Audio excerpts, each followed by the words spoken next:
गुरुर्ब्रह्मा गुरुर्विष्णु गुरुर्देवो महेश्वरा गुरुर्साक्षात् परं ब्रह्म तस्मै श्री गुरवे नमः। हरे राम राम राम हरे हरे हरे कृष्ण कृष्ण कृष्ण हरे हरे. കഥയെ കാവ്യരൂപത്തിൽ ആവിഷ്കരിച്ച ആദ്യത്തെ കൃതി. ലോകത്തിൽ അതിനുശേഷം ഒരുപാട് കൃതികൾ ഉണ്ടായിട്ടുണ്ട്, പല ഭാഷയിലും വന്നിട്ടുണ്ട്. പക്ഷെ ഉണ്ടെങ്കിലും രാമായണത്തോളം സ്വാധീനം അതിനെല്ലാം ചെലുത്താൻ സാധിച്ചിട്ടുണ്ടോ എന്ന് ചോദിച്ചു കഴിഞ്ഞാൽ സംശയം തന്നെയാണ്. നമുക്ക് ഭാഗവതമുണ്ട്, തീർച്ചയായിട്ടും. ഭാഗവതം വ്യാസഭഗവാൻ എഴുതിയത് ഇന്ന് ഭാരതത്തിലും ഭാരതത്തിന് പുറത്തൊക്കെ പ്രചാരം ഉണ്ടെങ്കിലും നമ്മൾ ചില സ്റ്റേറ്റുകളിലേക്ക് നോക്കിയാൽ അവിടെയൊന്നും ഭാഗവതം അങ്ങോട്ട് എത്തിയിട്ടില്ല. ഇപ്പോഴും നിങ്ങൾ ആസാം തുടങ്ങിയിട്ടുള്ള സ്ഥലങ്ങളുണ്ടല്ലോ നമ്മുടെ ഭാരതത്തിൽ, അവിടേക്ക് ഭാഗവതത്തിന് പ്രചാരം അത്ര കണ്ട് വന്നിട്ടില്ല. ഞാനൊരു സ്ഥലം മാത്രമേ പറഞ്ഞിട്ടുള്ളൂ. എന്നാൽ അവിടെ പോലും എന്തുണ്ട്, രാമായണമുണ്ട് എന്നുള്ളതാണ് മഹത്വം എന്ന് പറയുന്നത്. ഇനി ഭാരതം വിട്ടേക്കും നിങ്ങൾ, ഇന്തോനേഷ്യയിലെ ഏറ്റവും പ്രധാനപ്പെട്ട ഒരു ലീലയാണത്രേ, അല്ലെങ്കിൽ ആഘോഷമാണത്രേ രാമലീല. ഇന്ന് സിംഗപ്പൂരിലും അതുപോലെ തന്നെ മലേഷ്യയിലും അതുപോലെ തന്നെ തായ്ലൻഡിലും എല്ലാം രാമായണത്തിന്റെ സ്വാധീനം വളരെയധികം ഉണ്ട് എന്നാണ് പറയുന്നത്. അവിടുത്തെ പല നൃത്യങ്ങളിലും രാമായണത്തിന്റെ സ്വാധീനം ഉണ്ടായിട്ടുണ്ട്. ലോകത്തിൽ ഏറ്റവും കൂടുതൽ സ്വാധീനം ചെലുത്തിയ ഒരു കൃതിയാണ് രാമായണം എന്ന് പറയുന്നത്. എന്താണ് അതിന്റെ ഒരു മഹത്വം? ഓരോരുത്തരും അതിനെ ഓരോ ദൃഷ്ടിയിലാണ് നോക്കിക്കാണുന്നത്. ചരിത്രകാരന്മാര് കാണുന്നത് ചരിത്രപരമായൊരു ദൃഷ്ടിയിലാണ്, പണ്ട് ഒരു ചരിത്രകഥ. സാഹിത്യകാരന്മാര് കാണുന്നത് കഥയെ കവിതാ രൂപത്തിൽ ആവിഷ്കരിച്ചതിന്റെ രൂപത്തിലാണ്. ചിലവർ കാണുന്നത് ഒരു പ്രതീകങ്ങളുടെ ഭാഷയിൽ രാമായണത്തെ ആവിഷ്കരിച്ചു എന്നുള്ളതാണ്. എന്നാൽ കുറേയും കൂടി നമ്മൾ നോക്കിക്കഴിഞ്ഞാൽ അതിന്റെ പിന്നിൽ ഒരു മനുഷ്യനെ പൂർണ്ണനായ മനുഷ്യനാക്കാൻ സാധിക്കാൻ എന്തൊക്കെ വേണമോ അതെല്ലാം രാമായണം നമുക്കിന്ന് കാണിച്ചു തരുന്നു എന്ന് പറയാം. നമ്മൾ രാമായണത്തിലേക്ക് കടക്കുന്നതിന് മുമ്പ് ഇന്നത്തെ ജീവിതത്തിന്റെ പശ്ചാത്തലം നമ്മൾ മനസ്സിലാക്കിക്കൊണ്ട് വേണം രാമായണത്തെ ഇന്ന് നമ്മൾ മനസ്സിലാക്കാൻ. ഞാനും നിങ്ങളും കുട്ടിക്കാലം മുതലേ ജനിച്ച് വളർന്ന് വിദ്യാഭ്യാസത്തിലൂടെ കടന്നുപോയി ക്ഷേത്ര സംസ്കാരങ്ങളിലൂടെയൊക്കെ വന്ന് അങ്ങനെ ആത്മീയതയുടെ ചില കാര്യങ്ങളൊക്കെ മനസ്സിലാക്കി ജീവിച്ചവരാണ്. നമ്മുടെ വിദ്യാഭ്യാസം, നമ്മൾ പഠിച്ച കാര്യങ്ങളിലൊക്കെ നോക്കുമ്പോൾ അവിടെയൊക്കെ പ്രധാനമായിട്ട് നമ്മൾ കണ്ടിരിക്കുന്നത് ചില കാര്യങ്ങളെക്കുറിച്ച് നമുക്ക് അറിവ് നേടിത്തരിക, നമുക്കൊരു ജോലിക്ക് വേണ്ടുന്ന വിദ്യാഭ്യാസം നേടിത്തരിക, ഒരു ജോലി നേടുക, എന്നിട്ട് പിന്നെ കല്യാണം കഴിച്ച് ജീവിക്കുക. ഇതാണ് നമ്മുടെ ജീവിതം ഇന്നത്തെ. അങ്ങനെ നമ്മൾ നോക്കുമ്പോൾ കുറെ അറിവും കഴിവും സമ്പത്തും സൗകര്യങ്ങളും മനുഷ്യനെ യഥാർത്ഥ മനുഷ്യനാക്കുന്നില്ല എന്നതിന്റെ തെളിവാണ് ഇന്ന് നമ്മൾ ഓരോ ദിവസവും പത്രങ്ങളിലൂടെയും മറ്റും ജീവിതത്തിന്റെ അനുഭവങ്ങളിലൂടെയും കാണുന്നത്. എവിടെ നോക്കിയാലും നമ്മൾ പത്രങ്ങൾ എടുത്ത് നോക്കിക്കഴിഞ്ഞാൽ കാണുന്നത്, അല്ലെങ്കിൽ ന്യൂസ് പേപ്പർ ആയാലും TV ന്യൂസായാലും കാണുന്നത്, മനുഷ്യന്റെ സ്വാർത്ഥത കൊണ്ട് അവനുണ്ടാക്കുന്ന കലഹങ്ങളും പോരും മത്സരവും യുദ്ധവും അതുപോലെ തന്നെ അവന്റെ കൊള്ളകളും അഴിമതികളും ക്രൂരമായിട്ടുള്ള കാര്യങ്ങളാണ് നമ്മൾ ദിവസവും കാണുന്നത്, അല്ലേ? ഇന്നത്തെ നോക്കിയാലും നിങ്ങൾ കാണുന്നത് നക്സലൈറ്റുകൾ കുറെ പോലീസുകാരെ വധിച്ചു എന്നും അതുപോലെ തന്നെ വേറൊരു വിദ്യാർത്ഥിയെ വെടിവെച്ച് കൊന്നു. ഇതൊക്കെ നമ്മൾ കാണുന്നത് കലാപങ്ങളുടെയും യുദ്ധങ്ങളുടെയും അസ്വസ്ഥതകളുടെയും റിപ്പോർട്ടുകളാണ് നമ്മൾ കാണുന്നത്. അതുകൊണ്ടായിരിക്കാം ഒരു വീട്ടില് അച്ഛൻ രാവിലെ അമ്പലങ്ങളിലൊക്കെ പോകുന്ന ഒരാളാണ്. മോർണിംഗ് വാക്കിനൊക്കെ പോയി അമ്പലത്തിലൊക്കെ തൊഴുത് വന്ന് തിരിച്ചു വന്നപ്പോഴേക്കും 10 മണി, ഞായറാഴ്ച ദിവസം. അപ്പോ മകനോട് പറഞ്ഞു, എവിടെ പോയിടാ ന്യൂസ് പേപ്പർ? ഇവിടെ ന്യൂസ് പേപ്പർ ഉണ്ടായിരുന്നല്ലോ എന്ന്. അപ്പൊ അവൻ പറഞ്ഞു, അച്ഛാ ന്യൂസ് പേപ്പർ എല്ലാം ഞാൻ എടുത്തിട്ട് അമ്മ വേസ്റ്റ് തള്ളുന്ന കുപ്പയിൽ കൊണ്ടുപോയിട്ടു എന്ന്, ഡസ്റ്റ്ബിന്നിൽ കൊണ്ടുപോയിട്ടു എന്ന്. എടാ ഞാനത് വായിച്ചിട്ടില്ല, ഞാനിന്ന് അമ്പലത്തിലൊക്കെ പോകുന്ന സമയത്ത് ഞാൻ വന്നിട്ട് വായിക്കാന്ന് വിചാരിച്ചിരുന്നു എന്ന്, ഞാനത് കണ്ടിട്ടേ ഇല്ലേ, നീ എന്തിനാ അതിൽ കൊണ്ടുപോയിട്ടത് എന്ന്. പാവം പറയാണ്, അതിൽ വായിക്കാൻ മാത്രമൊന്നുമില്ല, അതിൽ കാണാൻ മാത്രമൊന്നുമില്ല, അതിൽ കുറെ പഴത്തിന്റെ തോടുണ്ട് മുട്ടത്തോടും ഉണ്ട് എന്ന് വെച്ചാൽ ഇവൻ അതാ അതിൽ പൊതിഞ്ഞിരിക്കുന്നതേ, അതാ ഞാൻ കൊണ്ടുപോയിട്ടിരിക്കുന്നത് എന്ന് വെച്ചാൽ നമ്മുടെ ജീവിതത്തിന് പ്രയോജനകരമായിട്ടുള്ള യാതൊന്നും അതിൻ്റെ അകത്ത് നമുക്ക് കിട്ടാനില്ല എന്ന് പ്രിയാണ്. കുറെ കൂടി മനസ്സിനെ അസ്വസ്ഥമാക്കാനുള്ള പലതും അതിൽ നിന്ന് കിട്ടാനുണ്ട് പ്രിയൻ. ശരിയല്ലേ? അപ്പോ ഇവിടെയാണ് രാമായണത്തിന്റെ ഒരു പ്രസക്തി ഉള്ളത്.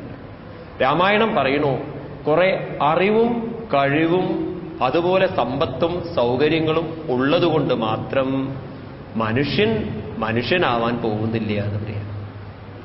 മനുഷ്യന് വേണ്ടത് കുറെ മാനുഷികമായ മാനസികമായ സംസ്കാരങ്ങൾ അവന് ആവശ്യമുണ്ട്. സംസ്കാരമില്ലാത്തവൻ മനുഷ്യനായിട്ട് പരിഗണിക്കാൻ പറ്റില്ല എന്നാണ് പറയുന്നത്. അവിടെയാണ് രാമായണത്തിന്റെ പ്രസക്തി. ഇന്ന് വിദ്യാലയങ്ങളിലൊക്കെ ഈ ബോധം വന്നിട്ടുണ്ട്. പല വിദ്യാലയങ്ങളും വാല്യൂ ബേസ്ഡ് എഡ്യൂക്കേഷൻ വേണമെന്ന് വെച്ചിട്ടുണ്ട്. അതെന്തുകൊണ്ടാണെന്ന് ചോദിച്ചു കഴിഞ്ഞാൽ, മനുഷ്യ മനസ്സ് സംസ്കരിക്കപ്പെടാത്തോടത്തോളം കാലം അവന്റെ സ്വാർത്ഥപരമായ വാക്കുകളും പ്രവൃത്തിയും ലോകത്തിൽ വലിയ പ്രശ്നങ്ങൾ ഉണ്ടാക്കുമെന്ന് ഇന്ന് തിരിച്ചറിഞ്ഞുകൊണ്ടിരിക്കണം. രാമായണം നമുക്ക് വലിയൊരു 2 കാര്യങ്ങൾ പറഞ്ഞു തരുന്നുണ്ട്. ഒന്ന്, മനുഷ്യന്റെ സ്വാർത്ഥപരമായ വാക്കിന് ഒരു കുടുംബത്തെ മുഴുവൻ നശിപ്പിക്കാൻ സാധിക്കും.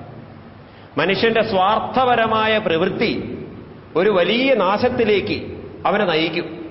ഇതാണല്ലോ രാമായണത്തിൽ നിങ്ങൾ കാണുന്ന ഒരു വിഷയം. മനുഷ്യന്റെ സ്വാർത്ഥപരമായൊരു വാക്ക്. കൈകേയി തന്റെ ഭർത്താവിനോട് രാജ്യം ചോദിക്കുന്ന സമയത്ത് ആ വാക്കുകളെ ദശരഥനെ നശിപ്പിക്കുന്നു.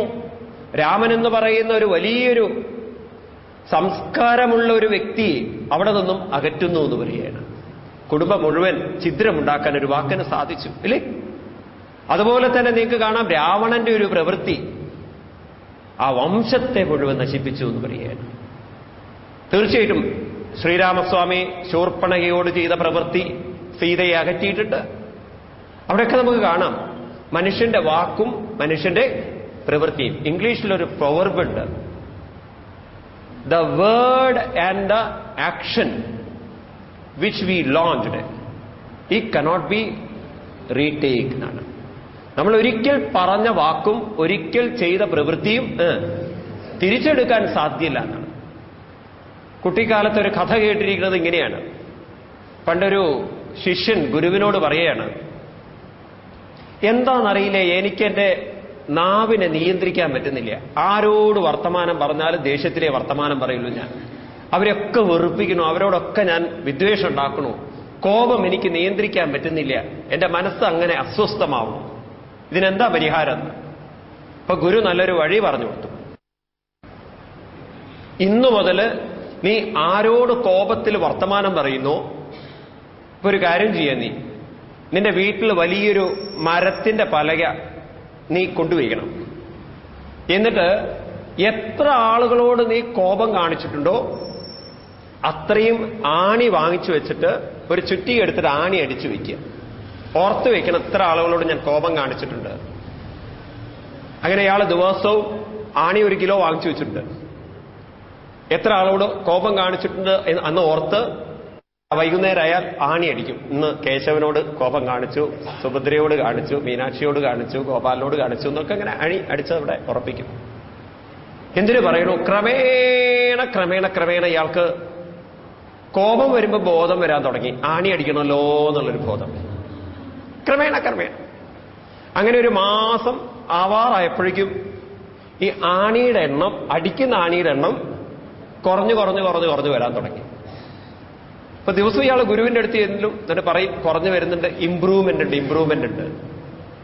അങ്ങനെ എന്തിനു പറയണു? ഒരു 2 മാസമായപ്പോഴേക്കും ഇയാൾക്ക് ദേഷ്യം വരുന്നതിനെ നല്ലവണ്ണം സഹിക്കാൻ പറ്റി.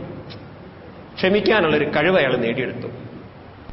അങ്ങനെ നേടിയെടുത്ത് ഗുരുവിനോട് പറഞ്ഞു, ഇപ്പൊ എനിക്ക് കോപം വരുന്നില്ല. കോപം വരുന്നതിന് മുമ്പ് ഞാൻ ക്ഷമിക്കുന്നുണ്ട്, പൊറുക്കുന്നുണ്ട്, ഞാൻ മനസ്സിൽ പറയുന്നുണ്ട്, ആവശ്യമില്ല, ആരെയും വെറുപ്പിക്കരുത്. ഇനി ഞാൻ എന്താ ചെയ്യേണ്ടത്? അപ്പൊ ഗുരു പറയാണ്, ഇനി നിനക്ക് കോപം വരാത്ത ദിവസം നീ എന്ത് ചെയ്യണം വെച്ചാല് ഓരോ ആണിയും പറിച്ചെടുക്കണം. കോപം വരരുത്. കോപം വന്നാൽ വീണ്ടും ആണി അടിച്ചുകൊണ്ടിരിക്കണം. അപ്പൊ ഇയാൾ അങ്ങനെ ശ്രദ്ധിക്കാൻ തുടങ്ങി. കോപം വരാത്ത ദിവസം അടിച്ച ആണികളിൽ ഒന്നിനെ പറിച്ചെടുക്കാൻ തുടങ്ങി. എന്തിനു പറയുന്നു? 1 മാസം കൊണ്ട് ഇയാൾക്ക് ആണിയൊക്കെ പറിച്ചെടുക്കാൻ സാധിച്ചു. പിന്നീട് ഇയാൾ ഗുരുവിന്റെ അടുത്ത് ചെന്നിട്ട് ചോദിച്ചു, ഇനി എന്താ ചെയ്യേണ്ടത്? പിന്നെ പറഞ്ഞോ, ഇനി എപ്പോഴൊക്കെ നിനക്ക് കോപം വരുന്നുണ്ടോ അപ്പോഴൊക്കെ നീ ആ മരപ്പലകയിലേക്ക് നോക്കണം. അപ്പൊ നിനക്ക് കാണാം എന്ത്, പണ്ട് ആണി അടിച്ചതിന്റെ പാടുകൾ. അതൊരിക്കലും അവിടെ നിന്ന് ഒരിക്കലും മായില്ല എന്നുള്ളത്. നീ ഉണ്ടാക്കി വെച്ച പ്രവൃത്തിയുടെ വേദന, മറ്റൊരു മനസ്സിനെ ഏൽപ്പിച്ച വേദന, അതൊരിക്കലും അവിടെ നിന്ന് പോവാൻ പോകുന്നില്ല എന്നുള്ള ബോധം നിനക്കുണ്ടെങ്കിൽ നീ സംസ്കരിക്കപ്പെട്ടു എന്ന് പറയാണ്. ഇപ്പൊ രാമായണം എന്നത് ഒരു സംസ്കാരത്തിന്റെ കാവ്യമാണത്. കേവലം ഒരു കഥയെ ആവിഷ്കരിക്കുകയല്ല, ഒരു മനുഷ്യ മനസ്സിനെ എങ്ങനെ ഉയർത്തിയാലാണ്, സംസ്കരിച്ചാലാണ് അയാളെ ശ്രേഷ്ഠനായ ഒരു വ്യക്തിയാക്കുക എന്ന് തന്റെ തപസ്സിലൂടെ കണ്ടെത്തിയ വാത്മീകി മഹർഷിയുടെ കാരുണ്യത്തിന്റെ ആവിഷ്കാരമാണ് രാമായണം. ആദികവിയായ വാത്മീകി മഹർഷി, അദ്ദേഹത്തിന്റെ ജീവിതത്തിന്റെ പരിവർത്തനമാണ് രാമായണം എന്ന് പറയുക. അദ്ദേഹത്തെക്കുറിച്ച് നമ്മൾ കഥ കേട്ടിരിക്കുന്നത് ഇങ്ങനെയാണ്. പണ്ട് ആളുകളിൽ നിന്ന് സമ്പത്ത് പിടിച്ചു പറിച്ചും അതുപോലെ തന്നെ വഞ്ചിച്ചും ചതിച്ചും ക്രൂരമായൊരു ജീവിതം നയിച്ച രത്നാകരൻ എന്ന് പറയുന്ന ഒരു കാട്ടുകള്ളൻ ഒരിക്കൽ അദ്ദേഹത്തിന്റെ മുന്നിൽ സപ്തർഷികൾ കടന്നുപോകുമ്പോൾ അവരിൽ നിന്നും സമ്പത്ത് പിടിച്ചു പറിക്കാൻ വേണ്ടി സ്വാർത്ഥനായി ക്രൂരനായി ഓടി അവരെ നിൽക്കൂ തിഷ്ട തിഷ്ട എന്നും പറഞ്ഞ് അവരെ നിർത്തിക്കൊണ്ട് ഭീഷണിപ്പെടുത്തിക്കൊണ്ട് അവരിൽ നിന്ന് സമ്പത്ത് ആർജിച്ചെടുക്കാൻ നോക്കുമ്പോൾ ഒരു നിമിഷം അവര് പറഞ്ഞു, ഞങ്ങളുടെ കയ്യിലൊന്നുമില്ല. പറഞ്ഞു, അങ്ങനെയൊന്നും നിങ്ങൾ രക്ഷപ്പെടാൻ നോക്കണ്ട. അങ്ങനെയൊക്കെ ഇയാള് ശ്രമിച്ചൊന്നുമില്ല കയ്യില്. അപ്പൊ ഒരു ചോദ്യം ചോദിക്കുകയാണ്. എന്താ ചോദ്യം? ഞങ്ങളൊന്ന് ചോദിക്കട്ടെ, നീ നിന്റെ സ്വാർത്ഥതയ്ക്ക് വേണ്ടി, നിന്റെ കുടുംബത്തിന് വേണ്ടിയിട്ട് ആളുകളെയൊക്കെ പറ്റിച്ച് അവരിൽ നിന്ന് സമ്പത്തൊക്കെ പിടിച്ചു പറിച്ച് അപഹരിച്ച് നീ ഇങ്ങനെയൊക്കെ പലതും സമ്പാദിക്കുന്നുവല്ലോ. അങ്ങനെയൊക്കെ സമ്പാദിച്ച നീ ഇതിന്റെയൊക്കെ കർമ്മത്തിന്റെ ഒരു കർമ്മഫലം, ചെയ്ത പ്രവൃത്തിയുടെയൊക്കെ വേദനാത്മകമായൊരു കർമ്മഫലം നിന്നെ വേട്ടയാടുമ്പോ നിന്റെ ഭാര്യയും മക്കളും അത് പങ്കിട്ട് സ്വീകരിക്കുമോ എന്നുള്ളൊരു ചോദ്യം ചോദിച്ചപ്പോ അദ്ദേഹത്തിന് വളരെ വ്യക്തമായ ഉത്തരം ഉണ്ടായിരുന്നു. ഞാൻ എന്റെ ഭാര്യയ്ക്കും മക്കൾക്കും വേണ്ടിയിട്ടാണല്ലോ ഇങ്ങനെ സ്വാർത്ഥതയും ക്രൂരതയും ഒക്കെ കാണിക്കുന്നത്. അപ്പൊ ഞാൻ എന്തെങ്കിലും കർമ്മത്തിന്റെ ഫലം അനുഭവിക്കുകയാണെങ്കിൽ അത് തീർച്ചയായിട്ടും ആര് പങ്കെടുക്കണം? ഭാര്യയും മക്കളും കൂടി പങ്കിട്ടെടുക്കേണ്ടതല്ലേ? അപ്പൊ എന്നാ ചോദിച്ചു വരും, ഞങ്ങളിവിടെ നിന്നോളാം എന്ന് പറഞ്ഞ് അവരവിടെ നിന്നു. ഇദ്ദേഹം ഓടി ഭാര്യയുടെ അടുത്തേക്ക്. രാമായണത്തിൽ ഭാര്യയുടെ പേര് പറഞ്ഞിട്ടില്ല. രത്നാകരൻ എന്ന് പറയുന്ന കള്ളൻ ഭാര്യയെ വിളിച്ചു. നമുക്ക് തൽക്കാലത്തേക്ക് അവളെ സുശീല എന്ന് വിളിക്കാം, കാരണം നല്ലൊരു സംസ്കാരം അവളിലുണ്ട്. അതെന്താണെന്നുള്ളത് നമ്മൾ രാമായണത്തിലൂടെ കടന്നുപോയി കാണാൻ പറ്റും. അവളെ വിളിച്ചു, മക്കളെയൊക്കെ വിളിച്ചു. മക്കളോട് പറഞ്ഞു, നിങ്ങൾക്ക് വേണ്ടിയിട്ടല്ലേ ഈ അച്ഛൻ സമ്പാദിക്കുന്നത്? അച്ഛന്റെ മാർഗം എന്ന് പറഞ്ഞാൽ കള്ളത്തരാണ്. ആളുകളെ പറ്റിക്കുക, ചതിക്കുക, വഞ്ചിക്കുക, ഇതൊക്കെയാണ് ക്രൂരമായ മാർഗമാണ്. എന്നാലും നിങ്ങളെയൊക്കെ തീറ്റിപ്പോറ്റാൻ വേണ്ടിയിട്ടല്ലേ, നിങ്ങളെയൊക്കെ നന്നാക്കാൻ വേണ്ടിയിട്ടല്ലേ? അപ്പൊ അച്ഛൻ ഈ ചെയ്യുന്ന പ്രവൃത്തിക്കൊക്കെ ഒരു കർമ്മഫലം അച്ഛനെ വേട്ടയാടുമെങ്കിൽ, ഒരു ശിക്ഷ അച്ഛനുണ്ടാകുമെങ്കിൽ ഈ ശിക്ഷ നിങ്ങളും കൂടി ചേർന്ന് പങ്കിട്ടെടുക്കില്ലേ?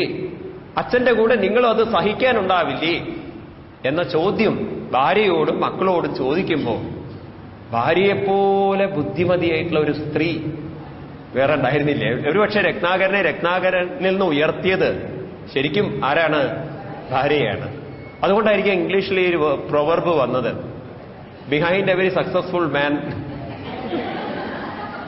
ഏതായാലും രത്നാകരന്റെ ഭാര്യയോട് ഈ ചോദ്യം ചോദിച്ചപ്പോ ഭാര്യ പറയുന്ന വാക്കുകളാണ് ലോകത്തിലെ ആൽബർട്ട് ഐൻസ്റ്റീൻ എത്രയോ കാലം ഇരുന്ന് തപസ് ചെയ്ത് അദ്ദേഹത്തിന്റെ ഗവേഷണത്തിലൂടെ കണ്ടെത്തിയ ഒരു കർമ്മ സിദ്ധാന്തമുണ്ട്, പ്രകൃതി നിയമമുണ്ട്. Every action has equivalent opposite reaction എന്ന് ആൽബർട്ട് ഐൻസ്റ്റീൻ എത്രയോ കാലം റിസർച്ച് ചെയ്ത് കണ്ടെത്തിയത് ഈ സുശീലയ്ക്ക് കണ്ടെത്താൻ അധികമൊന്നും സമയം വേണ്ടിയതിനില്ല. അവളുടെ നാവിൽ നിന്നും പുറത്തു വന്ന വാക്കുകളാണ്, താൻ നിരന്തരം ചെയ്യുന്ന കർമ്മങ്ങൾ താൻ അനുഭവിക്കണം. നിങ്ങൾ ചെയ്യുന്ന കർമ്മത്തിന്റെ റിയാക്ഷൻ നിങ്ങൾ തന്നെ അനുഭവിക്കണം. മറ്റൊരാൾക്ക്, അന്യർക്ക് ഭുജിക്കാൻ സാധ്യമല്ല എന്ന വലിയൊരു സിദ്ധാന്തം ഭർത്താവിനോട് പറഞ്ഞപ്പോ രത്നാകരൻ പഴയ രത്നാകരനായിരുന്നു. ഇന്നത്തെ 2008 രത്നാകരനായിരുന്നില്ല. 2008 രത്നാകരനായിരുന്നെങ്കിൽ ഭാര്യയുടെ ചെകിടത്തൊന്ന് കൊടുത്തിട്ട് പറയാം, അസത്തെ നിന്നെയൊന്നും പറഞ്ഞിട്ട് കാര്യമില്ല. അന്നത്തെ രത്നാകരൻ ഭാര്യയുടെ ചെകിടത്ത് അടിക്കുകയല്ല ചെയ്തത്, മറിച്ച് എന്ത് ചെയ്തു വെച്ചാൽ അവിടെ നിന്ന് ഭാര്യയെ തൊഴുതുകൊണ്ട് സപ്തർഷികളുടെ അടുത്തേക്ക് വന്ന് പാദങ്ങളിൽ വീണുകൊണ്ട് ചോദിക്കുകയാണ്, ഞാൻ മറ്റുള്ളവരെ വേദനിപ്പിച്ച കർമ്മത്തിന്റെ ഫലം നാളെ ഒരു ദുരന്തമായി എന്റെ അടുത്തേക്ക് വരികയാണെങ്കിൽ, if there is any reaction which I have done, ചെയ്തിട്ടുണ്ടെങ്കിൽ ആ ചെയ്ത പ്രവൃത്തിക്ക് ഡെഫിനറ്റ്ലി എനിക്ക് വേദന ഉണ്ടാക്കുന്ന ഒരു റിയാക്ഷൻ ഉണ്ടാവുകയാണെങ്കിൽ അത് എന്നെ പിടികൂടാതിരിക്കാൻ എന്തെങ്കിലും മാർഗങ്ങൾ, അതിൽ നിന്ന് മുക്തമാവാൻ എന്തെങ്കിലും മാർഗങ്ങൾ എന്റെ മുന്നിലുണ്ടോ? അപ്പോഴാണ് അവര് കാരുണ്യത്തോടെ അയാളെ പിടിച്ചുയർത്തിയിട്ട് പറയുന്നത്, കർമ്മഫലം നിന്നെ പിടികൂടാതിരിക്കാൻ ഒരു മാർഗമുണ്ട്. എന്താണത്? നിന്റെ മനസ്സിനൊരു ശുദ്ധീകരണം സംഭവിക്കണം. അതിന് നിനക്ക് തപസ്സിന്റെ ആവശ്യമുണ്ട്. പറഞ്ഞു, തപസ് ചെയ്യാൻ അറിയില്ല, ഒന്നും എനിക്ക് അറിയില്ല. പറഞ്ഞു, ഒരു കാര്യം ചെയ്യൂ, 2 വൃക്ഷങ്ങളുടെ നടുവിൽ ഇരുത്തിക്കൊണ്ട് പറഞ്ഞു, രാമരാമ എന്ന് ജപിക്കാൻ. അയ്യോ, രാമരാമ എന്നറിയില്ലല്ലോ, മാരാ മാരാ മാരാന്നറിയാം. മാരാന്ന് പറഞ്ഞാൽ കൊല്ലുക, അയാളുടെ ഭാഷ അതാണ്. എന്നാ ഒരു കാര്യം ചെയ്യൂ, മരാ മരാ മരാ മരാ എന്ന് ചൊല്ലിക്കോളൂ. അങ്ങനെ മരാ മരാ മരാ മരാ മരാ മരാ മരാ മരാ മരാ ചൊല്ലി ചൊല്ലി ചൊല്ലി ചൊല്ലി രാമരാമരാമനായി മാറി. 7 വർഷം ഇരുന്ന ഇരിപ്പിൽ നിന്ന് എണീറ്റില്ല എന്നാണ് പറയുന്നത്. സപ്തർഷികൾ യാത്രയൊക്കെ കഴിഞ്ഞു. കുറെ കാലത്തിന് ശേഷം, 7 വർഷത്തിന് ശേഷം അതേ ദിക്കിലൂടെ കടന്നു പോകുമ്പോൾ കാണുന്നത്, ഒരു മൺപുറ്റിൽ നിന്നും ഉജ്ജ്വലമായ പ്രകാശത്തോടുകൂടിയിട്ട് ഒരു ധ്വനി കേൾക്കണു. രാമ രാമ രാമ രാമ എന്നുള്ളൊരു ധ്വനി. ആ മൺപുറ്റിനെ പൊട്ടിച്ചെടുത്ത് അവര് ആ രത്നാകരനെ പുറ്റിൽ നിന്നും പുറത്തു കൊണ്ടുവന്ന് പുതിയൊരു നാമകരണം ചെയ്തു. അതാണ് വാൽമീകത്തിൽ നിന്നും പുറത്തു വന്നതുകൊണ്ട് വാൽമീകി എന്നൊരു പേര് അദ്ദേഹത്തിന് കൊടുത്തു എന്നാണ്. ഇത് നമുക്കൊരു കഥയായിട്ട് നമുക്കറിയാം. പക്ഷെ ഇതിന്റെ ഉള്ളിലേക്ക് നോക്കുമ്പോണ്ടല്ലോ വലിയ സത്യങ്ങളാണ് നമുക്ക് കാണിച്ചു തരുന്നത്.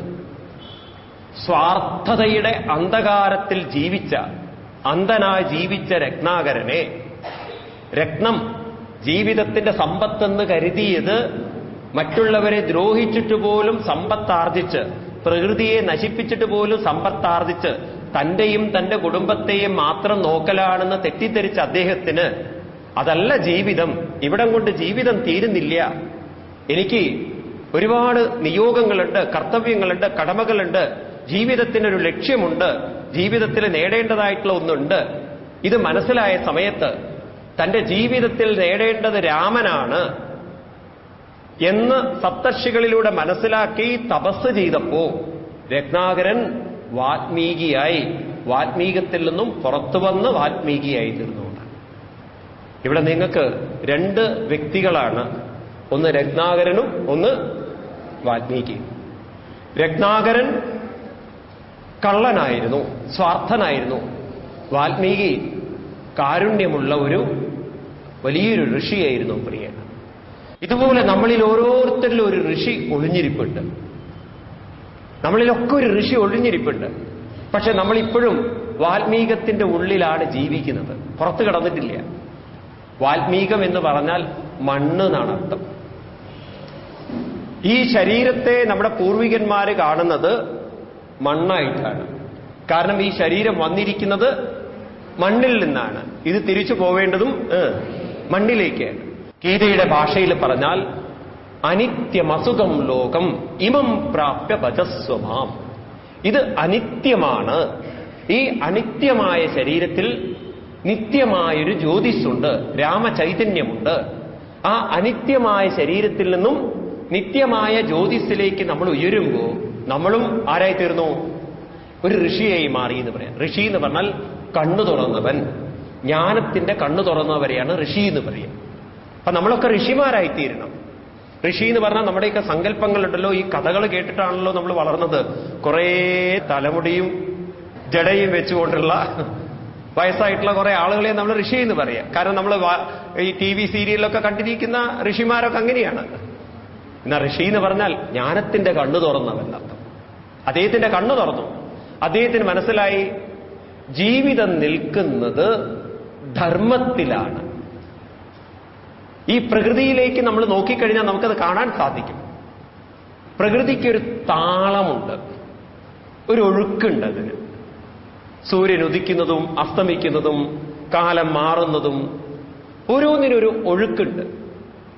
ജനനം, ജീവിതം, മരണം, ഉണ്ടായി, നിലനിന്ന്, മറയുക. എവിടെ നോക്കിയാലും നിങ്ങൾ ഈ ഒഴുക്ക് കാണാൻ സാധിക്കും. ഒരു താളം. ഈ താളത്തെ തെറ്റിക്കാൻ മനുഷ്യന് സാധിക്കും. പ്രകൃതിയിൽ ഒരു ജീവജാലത്തിനും ഈ താളത്തെ സ്വയം തെറ്റിക്കാൻ സാധ്യമല്ല. കാരണം പ്രകൃതി നിശ്ചയിച്ച ചിന്താധാരയിലൂടെ അല്ലെങ്കിൽ ചിന്താശക്തിയിലൂടെ മാത്രം ജീവിക്കാൻ പരിമിതപ്പെട്ടവരാണ് മൃഗങ്ങൾ. എത്രയോ ഉഗ്രമായ ശക്തിയുള്ള സിംഹമായാലും, ഉഗ്രമായ ശക്തിയുള്ള തിമിംഗിലങ്ങളായാലും, ദിനോസറുകളായാലും, ആനകളായാലും മനുഷ്യനേക്കാൾ എത്രയോ കരുത്തുണ്ടെങ്കിലും പ്രകൃതിയുടെ താളം തെറ്റിക്കാൻ അവർക്കൊന്നും കൂടുതൽ സ്വാതന്ത്ര്യം കൊടുത്തിട്ടില്ല. ബുദ്ധിയുണ്ട് അവർക്ക്, പക്ഷെ സ്വാതന്ത്ര്യമില്ല. എന്നാൽ മനുഷ്യന് സ്വാതന്ത്ര്യമുള്ളൊരു ബുദ്ധി ഉള്ളതുകൊണ്ട് അവന് വേണമെങ്കിൽ പ്രകൃതിയുടെ താളത്തിനനുസരിച്ച് പോവാനും സാധിക്കും, പ്രകൃതിയുടെ താളത്തെ തെറ്റിക്കാനും സാധിക്കും. നമ്മുടെ ചരിത്രം നമ്മളെ പഠിപ്പിക്കുന്നത്, സ്കൂളിൽ പഠിച്ചു വന്നവരാണല്ലോ ഞാനും നിങ്ങളും, കാടനായിരുന്ന മനുഷ്യൻ പിന്നീട് തന്റെ നിലനിൽപ്പിന് വേണ്ടി പ്രകൃതിയുമായി യുദ്ധം ചെയ്തു എന്നാണ്. അങ്ങനെയാണല്ലോ, സർവൈവലിന് വേണ്ടിയിട്ടാണ് അത്രേ അവൻ യുദ്ധം ചെയ്തത്. പ്രകൃതി ശക്തികളോട് അവൻ യുദ്ധം ചെയ്യുകയാണ്. അങ്ങനെ യുദ്ധം ചെയ്ത് അങ്ങനെ മനുഷ്യൻ പലതും കണ്ടെത്തി. ഇപ്പം നമ്മൾ ടെക്നോളജിയുടെ യുഗത്തിലേക്ക് എത്തിക്കഴിഞ്ഞു. ഇന്ന് ശാസ്ത്രം അത്രമാത്രം അതിന്റെ പുരോഗതിയിലാണ് നിൽക്കുന്നത്. ഈ പുരോഗതിയൊക്കെ നമ്മുടെ ശാസ്ത്രം കൈവരിച്ചിട്ടുണ്ടെങ്കിലും മനുഷ്യൻ ഇപ്പോഴും ഈ ഭൂമുഖത്ത് സുരക്ഷിതനല്ല, ആരോഗ്യമുള്ളവനല്ല, അതുപോലെ തന്നെ സംതൃപ്തനല്ല, സ്നേഹം കൊണ്ട് കൃതാർത്ഥനല്ല. നോക്കൂ നിങ്ങൾ. അപ്പൊ എവിടെയാണ് സിവിലൈസേഷൻ സംഭവിച്ചിരിക്കുന്നത്? കുറെ ഭൗതികമായിട്ടുള്ള ഒരു പുരോഗതിയാണോ? അവിടെയാണ് നമ്മുടെ പൂർവികന്മാരുടെ കാഴ്ചപ്പാട് ഈ ഭൗതിക ചിന്തകന്മാരിൽ നിന്ന് ഒന്ന് വ്യത്യസ്തമായത്. നമ്മുടെ പൂർവികന്മാരെ മനസ്സിലാക്കി, മനുഷ്യനെ സംബന്ധിച്ച് അവന് ചിന്താ സ്വാതന്ത്ര്യമുള്ളതുകൊണ്ട് അവന് സ്വാർത്ഥതയുടെ ജീവിതവും നയിക്കാം. അവന് ശരിയായ വിധത്തിൽ ചിന്തിക്കാൻ തുടങ്ങിയാൽ അവന് നിസ്വാർത്ഥതയുടെ ജീവിതവും നയിക്കാൻ സാധിക്കും. എപ്പോ മനുഷ്യൻ സ്വാർത്ഥനായിത്തീരുന്നുവോ അവൻ വാക്കുകൊണ്ടും പ്രവൃത്തി കൊണ്ടും മറ്റുള്ളവരെ വേദനിപ്പിക്കും. അതുകൊണ്ട് മനുഷ്യനെ സംബന്ധിച്ച് 4 കാര്യങ്ങൾ അവശ്യമാണ്. അവൻ അവശ്യമാണ് ഈ 4 കാര്യങ്ങൾ. അവനെ ഉയർത്തണം എന്നുണ്ടെങ്കിൽ